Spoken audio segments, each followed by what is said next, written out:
When it comes to any game of strategy, you want to waste as little resources as necessary. In Age of Empires 2 Deathmatch, one very important resource is time. While I've already shown you how important hotkeys are for saving this resource, another way to save time is to build your base as efficiently as possible. In this video, I'll tell you how to lay out your early game deathmatch base in a way to minimize waste, as well as to give you some tips and tricks to make it easier to do so. To start off, the first category of inefficiency we can tackle is villager build time. You may not know this, but villagers work more efficiently when they build their own separate buildings. This is why at the start of a deathmatch game, you will rarely see expert players put all their villagers on one building, and instead put one villager on a house and the other two on barracks or stables. This allows several buildings to be created faster over time, meaning you can get more military units out early, wasting less of that all-important resource, time. The second category of inefficiency to be removed is villager walk time. As any good worker knows, the less time spent walking to your job and the more time doing it, the better. As such, place your buildings in a way that minimizes travel time. Obviously, to do this, in the early stages of a deathmatch game, make the buildings as close together as you can. This means while the common knowledge of build your buildings in a circle around the town center is correct, you need to keep in mind that they need to be only one tile away from the town center. Also, don't let your military buildings touch each other. As we all know, traffic jams only lengthen and extend travel times, which we definitely want to avoid. In simple terms, make each building only one tile apart from both each other and the town center, and only make them further away when absolutely necessary.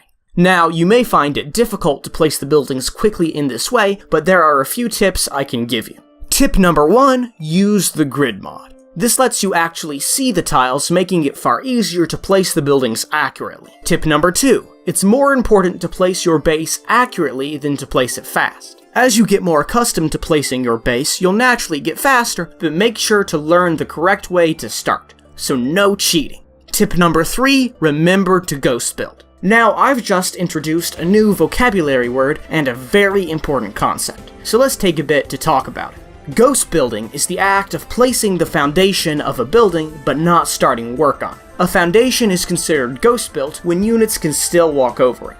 Ghost building makes you a faster player because you can rapidly predetermine your base layout, and your villagers will, for the most part, automatically change buildings when they're finished creating one. Specifically, the correct technique to ghost building is to place a total of 4 military foundations before your 4th villager is created.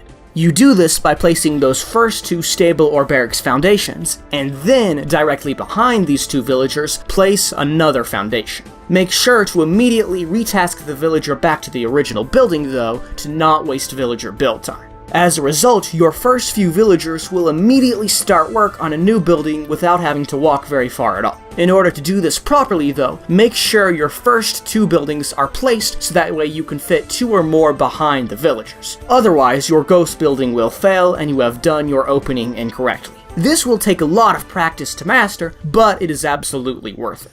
Anyway, the foundations to these 4 military buildings, as well as a new house for your first house villager, should be placed before the 4th villager comes out of the town center. Otherwise, that villager will be idle, wasting time. Select this new 4th villager and use it to ghost build the rest of your starting base. This means create about 4 or more of the first type of building, and around 6 or more of a new type of building, as well as houses. I know this villager will technically be idle during this time, but if you get the placement of your foundations out of the way, you'll be able to micro the villagers to keep them on separate buildings.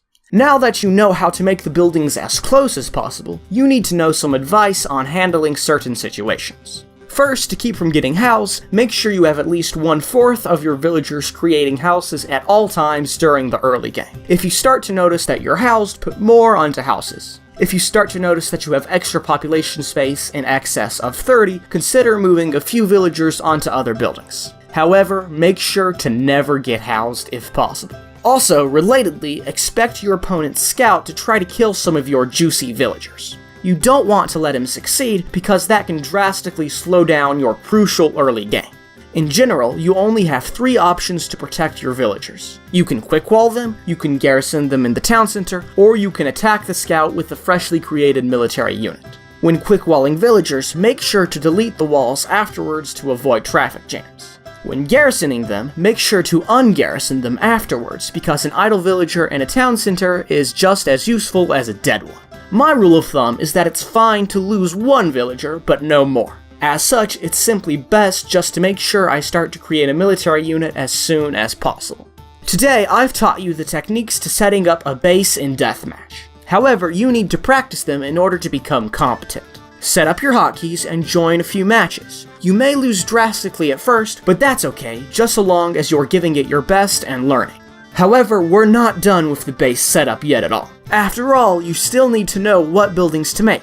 We will go over this very important topic by evaluating all the unit classes and different building choices in the next 2 episodes of the series, so be sure to subscribe and turn notifications on to learn when the next one comes out.